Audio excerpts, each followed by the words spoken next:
Parliament building का inauguration होने जा रहा है 12,000 करोड़,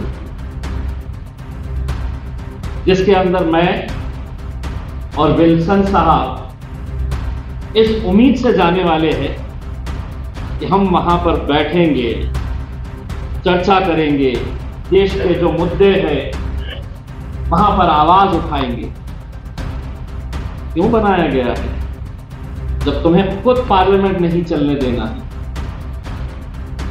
जब तुम्हें खुद पार्लियामेंट के अंदर किसी को बिठाना नहीं है, हमको बुलाना है, हाउस एडजर्न करना है, घर पे जाना है, तो आज आपके हर चीज के ऊपर रोक लगाई जा रही है।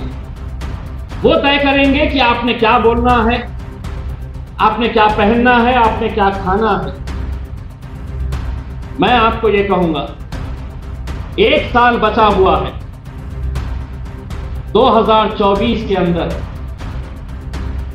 अगर दोबारा मित्रों अगर विराजमान हो गए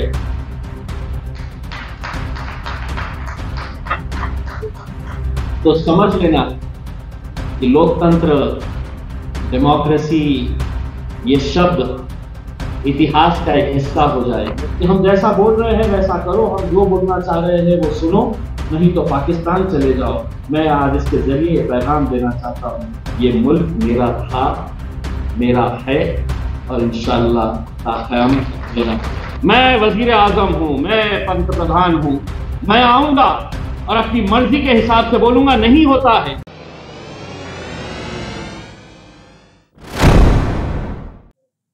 यहां पर मौजूद जितने भी लोग देश भर से आए हुए हैं, मैं महज 5 घंटे के लिए दिल्ली आया हूं, सिर्फ इस कॉन्फ्रेंस को अटेंड करने के लिए, और ये पैगाम देने के लिए आया हूं, ये बताने के लिए आया हूं इस कॉन्फ्रेंस के जरिए कि ये मुल्क, ये देश मेरा है।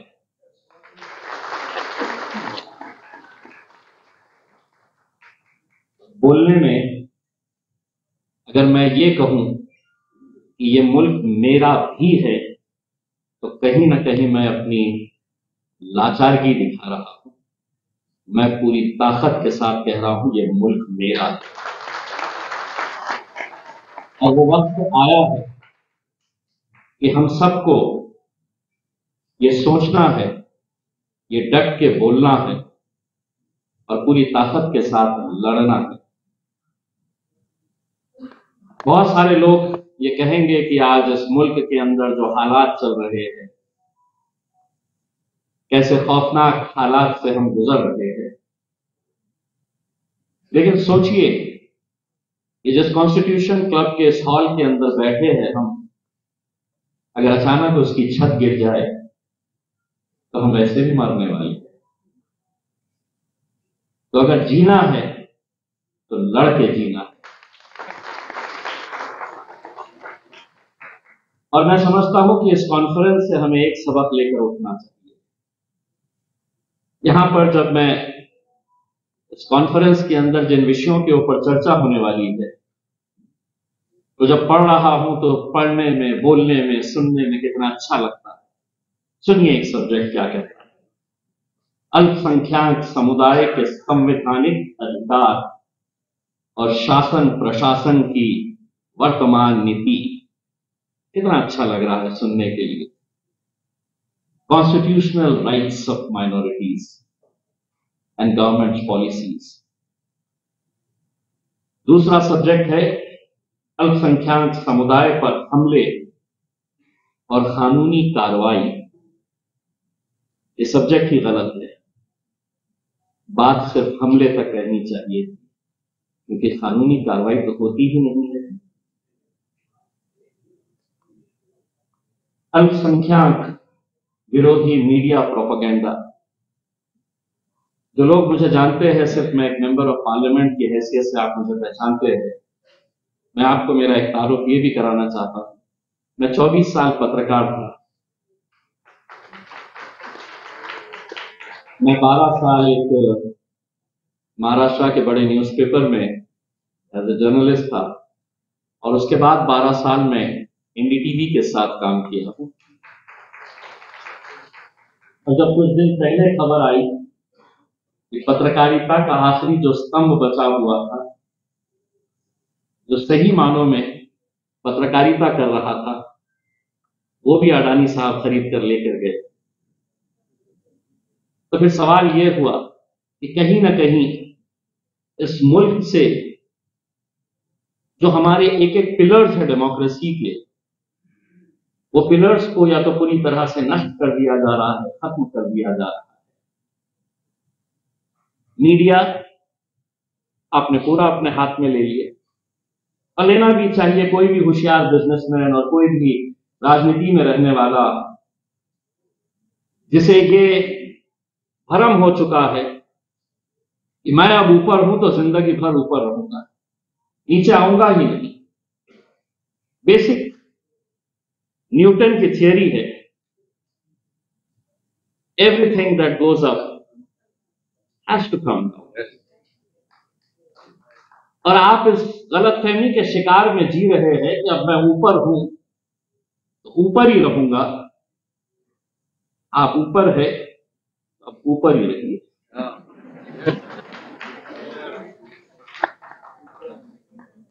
मैं किसी का नाम नहीं ले रहा हूं,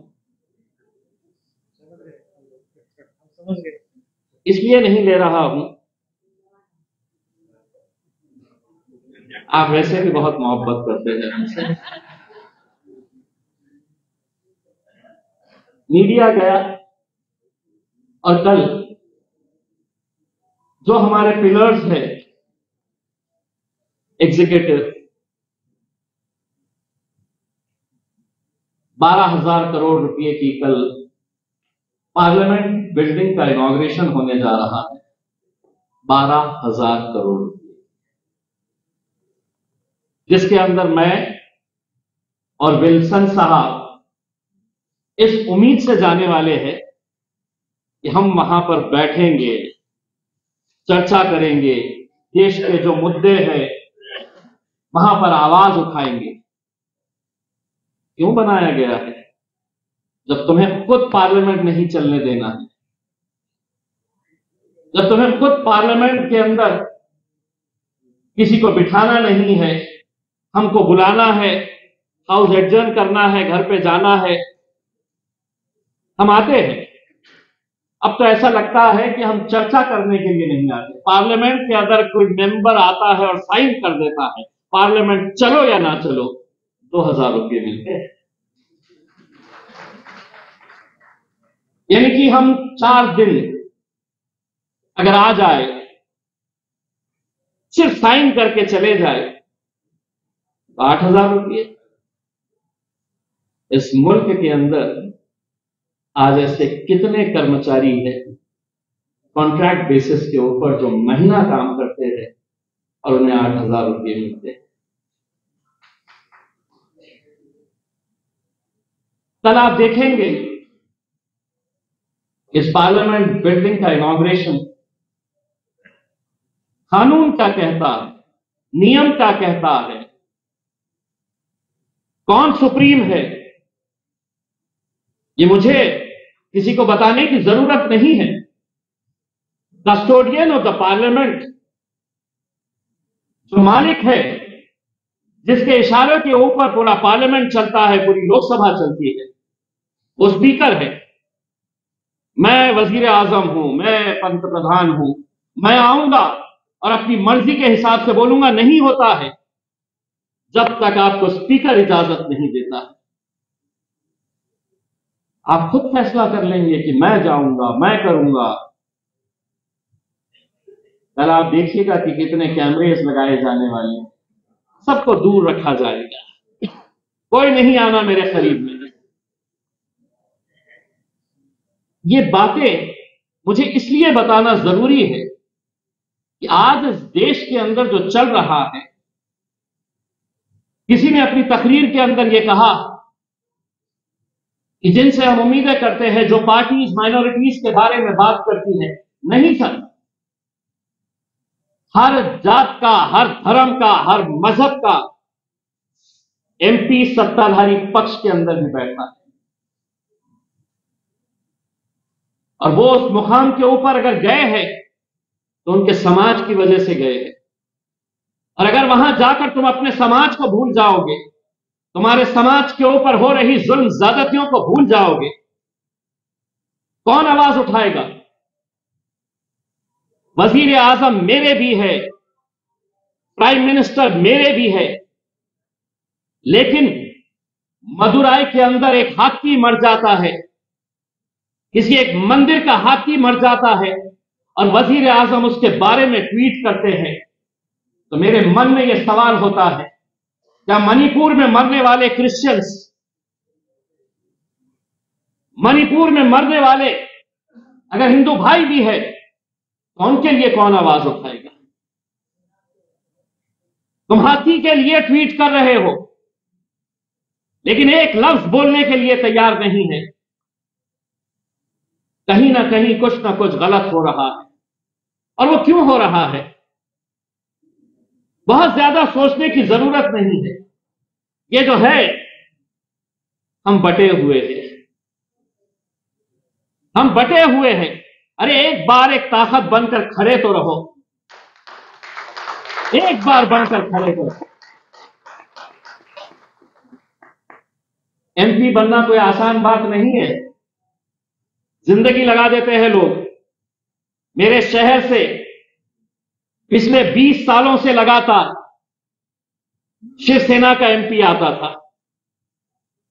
हम सोचते कि हम तो शिवसेना को वोट नहीं देते, हम तो कांग्रेस को देते, हम तो एनसीपी को देते, सो कॉल्ड सेक्युलर पार्टी से, जीत कर आती शिवसेना। एक दिन हमने कहा कि चलो यार, एक बार अपनी ताकत आजमाते हैं कि कितना है करके। मैं उतर रहा हूं मैदान के अंदर, ये समझ जाओ कि तुम्हारा वोट बेकार जाने वाला है, डालो तो सही, ऐसा डाले कि सीधा पार्लियामेंट के अंदर भिजा दिए। ये अगर हम सब कर पाए, देखिए डेमोक्रेसी के नाम के ऊपर, लोकतंत्र के नाम के ऊपर सारा पावर जो है वो कहां है? आप क्या समझते हैं? अब्दुल रहमान साहब मानेंगे मेरी इस बात को, बिहार से आते हैं। मुझे मालूम है कि एक आईपीएस, एक आईएएस ऑफिसर बनने के लिए कितनी मेहनत और मशक्कत करनी पड़ती है, कितनी मेहनतें करने के बाद आईएएस और आईपीएस ऑफिसर बनता है। लेकिन उनका बॉस वो अनपढ़ भी रह सकता है, वो अनपढ़ भी रह सकता है, क्योंकि अगर एक प्यून की नौकरी अगर आज चाहिए तो कम से कम 8वीं पास होना चाहिए, 9वीं पास होना चाहिए। लेकिन एमएलए बनना है तो आप, एमपी बनना है कोई नहीं है।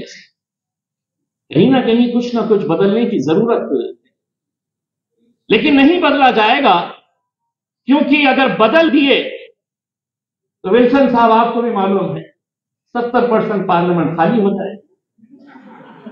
अगर पढ़ाई का नियम लगा दिया जाए, एजुकेशन क्वालिफिकेशन का नियम लगा दिया जाए,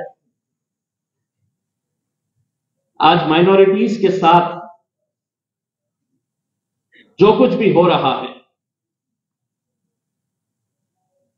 बिशप साहब, जब पार्लियामेंट के अंदर फॉरेन कंट्रीब्यूशन का बिल लाया गया था कि हम फॉरेन कंट्रीब्यूशन जो आ रहे हैं, तो उस वक्त मंत्री ने खड़े रहकर यह कहा था कि ये जो पैसा लाया जा रहा है, इसका पूरा मकसद जो था वो आज पिछले कई सालों से, 70 सालों से, 75 सालों से इस देश के अंदर अगर इस देश को पढ़ाने का किसी ने काम किया है तो वो कॉन्वेंट स्कूल्स क्रिश्चियन लोगों ने किया। लेकिन उस वक्त ये कहा गया कि नहीं, वो पैसा आ रहा है तो उसका इस्तेमाल जो है वो कन्वर्जन के लिए किया जा रहा है, कन्वर्ट करने के लिए ये पैसे का इस्तेमाल किया जा रहा है। ये मिनिस्टर कहता है, मेरा स्पीच है उसमें पार्लियामेंट के अंदर, जहां पर मैं खड़े रहकर ये कहा था कि मैं convent school Holi cross English high school से पढ़ा हुआ हूं, लेकिन मैंने कभी नहीं देखा हूं कि किसी स्कूल में आपने कन्वर्जन का काम किया है, किसी को कन्वर्ट करने का काम किया है। लेकिन बिल लाया गया सिर्फ इसी मकसद, इसी इरादे से कि कॉन्वेंट स्कूल्स को कैसे हम परेशान किया जाए, क्रिश्चियन कम्युनिटी को कैसा परेशान किया जाए। मैं खुद अपने शहर के अंदर देखता हूं, जितने अच्छे स्कूल्स हैं वो सब कॉन्वेंट स्कूल्स हैं, क्रिश्चियन मिशनरीज चला रहे हैं, लेकिन उनको टारगेट किया जाए। मुसलमानों का जिक्र होगा तो हम कहां से शुरू करें और कहां खत्म करें। हर रोज आप देख रहे हैं महाराष्ट्र में 50, पिछले 3 महीनों के अंदर 50 ऐसी रैलीज की गई थी, जिसके अंदर साधु संतों को भगवे कपड़े पहनाकर भेजा गया था और मकसद यह था कि स्टेज के ऊपर खड़े रहो और जितनी गालियां दे सकते हैं, जितना भड़काने का काम कर सकते हैं करो। नतीजा क्या हुआ, या आखिर में सुप्रीम कोर्ट को यह कहना पड़ा कि the government is important, the government is important, take action. यह सुप्रीम कोर्ट को कहना पड़ा कि कार्रवाई करो अगर कोई हेट स्पीच कर रहा है। कितनों को अरेस्ट करेंगे? कभी सुने हैं आपने, कभी सुने हैं आपने कि जो लोग भरी महफिलों के अंदर कभी हमें निशाना बना रहे, कभी आपको निशाना बना रहे, कभी दलितों को, कभी बुद्धिस्ट को, कभी क्रिश्चियंस को, कभी मुसलमानों को। मुसलमान तो फेवरेट ही है, हमारे बगैर तो खाना ही हजम नहीं होता जब तक हमें गालियां नहीं देंगे। और अब तो होड़ लगी हुई है, बड़ा नेता बनना है, जो ज्यादा गाली देगा तो बड़ा बनेगा। अब ऐसे हालात के अंदर हमने खामोश बैठना, हमने सुनना, हमने बर्दाश्त करना, या हमने लड़ना। मुझे नहीं मालूम कि आपका एजेंडा क्या कहता है। मेरा एजेंडा यह कहता है कि मैं जब तक इस मुल्क के अंदर हूं अपने अधिकार के लिए लड़ता रहूंगा, मैं आवाज उठाता रहूंगा, क्योंकि कुछ नहीं भी करके अगर वो चाहे तो कुछ भी केस बना सकते हैं। तो ऐसे हालात के अंदर क्यों नहीं हम लड़े। आज अफसोस इस बात का है, 2014 के बाद देखिए सियासत अपना रंग, हर पॉलिटिकल पार्टी अपने हिसाब से। मैं एक बात बहुत ही संजीदगी के साथ ये कहना चाहता हूं और बड़े दिल से ये कहना चाहता हूं कि कभी ना कभी तो ये सरकार हटेगी, कभी ना कभी तो ये जुल्म और सितम के जो बादल हैं वो छटेंगे।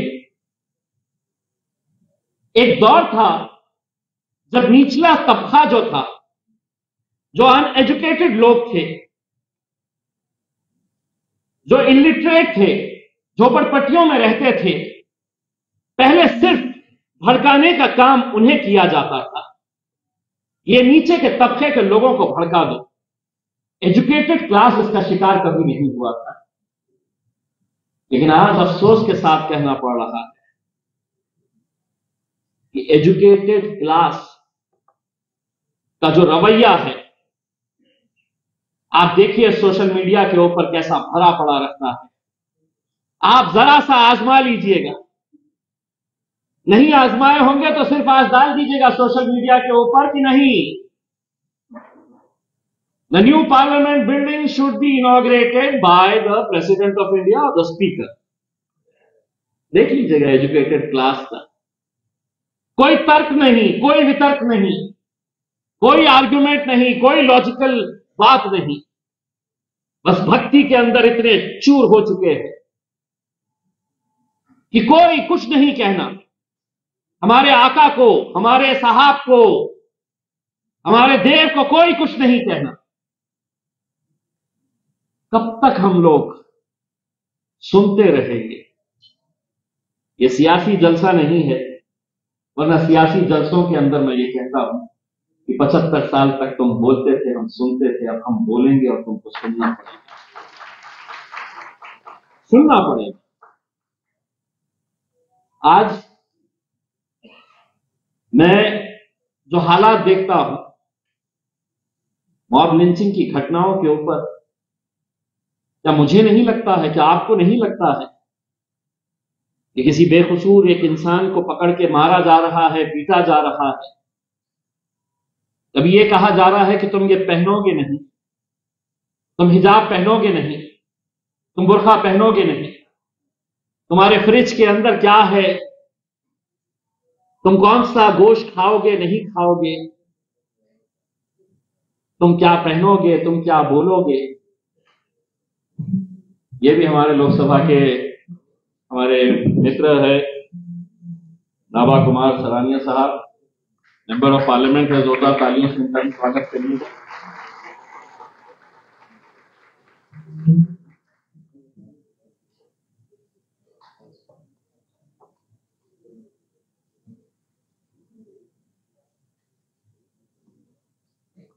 तो आज आपके हर चीज के ऊपर रोक लगाई जा रही है। वो तय करेंगे कि आपने क्या बोलना है, आपने क्या पहनना है, आपने क्या खाना है। मैं आपको ये कहूंगा, 1 साल बचा हुआ है 2024 के अंदर। अगर दोबारा मित्रों अगर विराजमान हो गए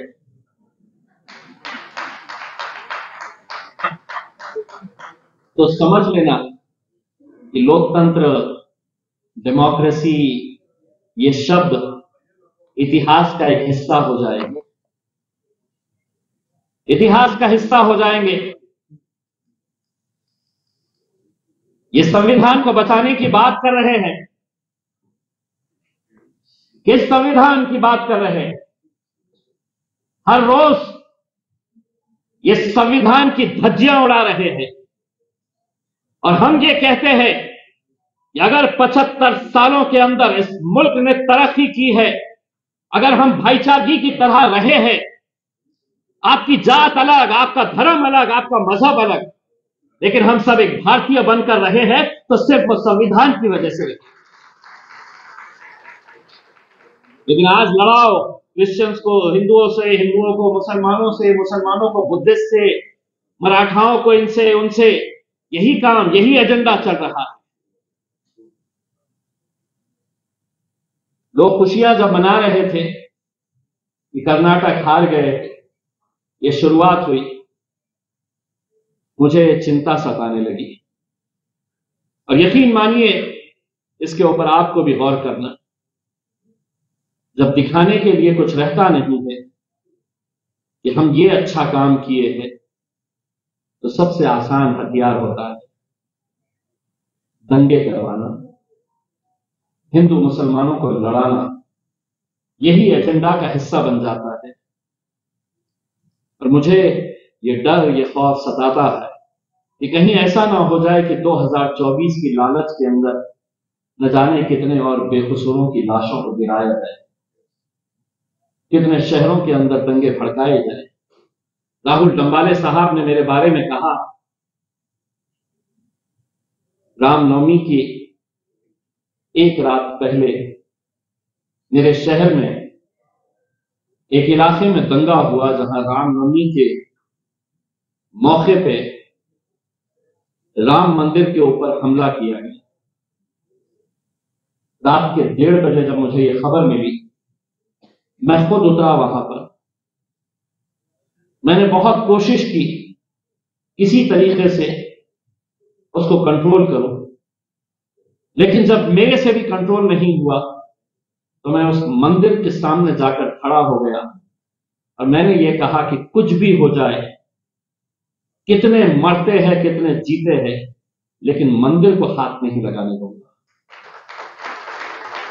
क्योंकि मुझे मालूम था एक मंदिर पे ये निशाना होता, दूसरे दिन कितने मस्जिदों को निशाना बनाया जाता। और आज महाराष्ट्र के मुख्यमंत्री हो, चीफ मिनिस्टर हो, डिप्टी चीफ मिनिस्टर हो, होम मिनिस्टर हो, डायरेक्टर जनरल ऑफ पुलिस हो, एक मेंबर ऑफ पार्लियामेंट उनको पत्र लिखकर यह कहता है कि इसकी इंक्वायरी कराइए, एक हाईकोर्ट के जज से, एक रिटायर्ड हाईकोर्ट जज से आप इंक्वायरी कराइए, कोई जवाब नहीं आता है। मजबूरन एक मेंबर ऑफ पार्लियामेंट अपने वजीर आजम, अपने प्राइम मिनिस्टर को लेटर लिखता है, अपने देश के होम मिनिस्टर को लेटर लिखता है, अमित शाह साहब को, कि आप इसकी इंक्वायरी कराइए। मोदी जी का एक जवाब आता है मुझे, एक लाइन का, आपका पत्र मिला मुझे, आपका पत्र मिला मुझे, ये जवाब मिलता है। मैं उनसे ये कहना चाहता हूं, मैंने आपकी खैर खैरियत तो पूछा नहीं कि आपकी तबीयत कैसी है, कैसा प्रचार चल रहा है, आपका सब ठीक ठाक चल रहा है, बढ़िया। मैंने आपसे एक दंगे की जांच की मांग की जिसमें 2 लोगों की जान गई, और जब सरकार खामोश बैठती है तो क्यों मैं ये नहीं कहूं कि ये दंगा कराने के अंदर तुम्हारा ही हाथ था। वरना कराओ, अगर है हिम्मत तो कराओ।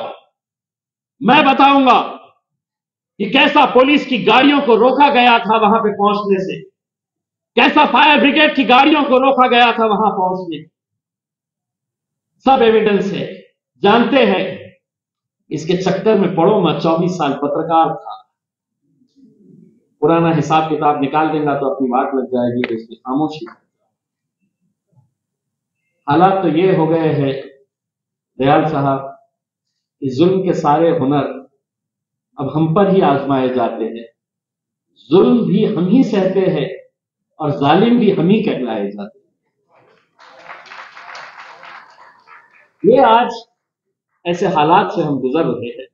मैं समझता हूं कि ये कॉन्फ्रेंस एक शुरुआत है हम लोगों को इकट्ठा होने की, और साथ में मिलके, कहते हैं ना, एक अकेला थक जाएगा, हम सबको ये बोझ उठाना है, लड़ना है, और हाथ से हाथ मिलाकर अगर हम लोग एक ताकत बनकर एक जंजीर की तरह खड़े रहेंगे तो मेरे हिसाब से अच्छी अच्छी ताकतें झुक जाती है। और मैं समझता हूं ये झुकाने का मौका है, ये लड़ने का वक्त आया है, हम सबको लड़ना है, हम सबको मिलजुल कर इसका रास्ता कैसे निकाला जाए इसके ऊपर विचार करना है। आप कितना भी जुल्म कर ले, आप कितना भी ये सोच ले कि हम इन पर जुल्म करेंगे, और खास तौर से हमें हर दूसरे दिन ये कहा जाता है, हर दूसरे दिन कहा जाता है, और जैसे जैसे अब इलेक्शन के दिन करीब आएंगे तो दिन में 2 मरतबा कहा जाएगा कि हम जैसा बोल रहे हैं वैसा करो, हम जो बोलना चाह रहे हैं वो सुनो, नहीं तो पाकिस्तान चले जाओ। मैं आज इसके जरिए पैगाम देना चाहता हूं, ये मुल्क मेरा था, मेरा है, और इंशाअल्लाह क़यामत तक मेरा है।